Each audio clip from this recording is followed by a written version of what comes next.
So this is how you set up the table. The table is modular and you can set it up, tear it down pretty easily.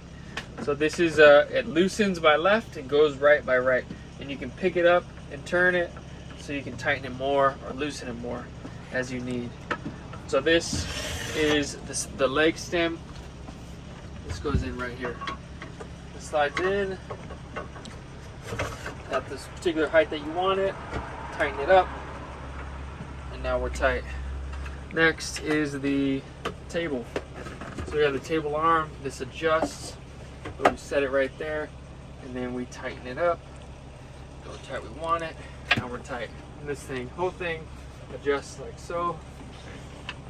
In the same way, you can take that off when you're traveling. You can travel with this. You can drive with it.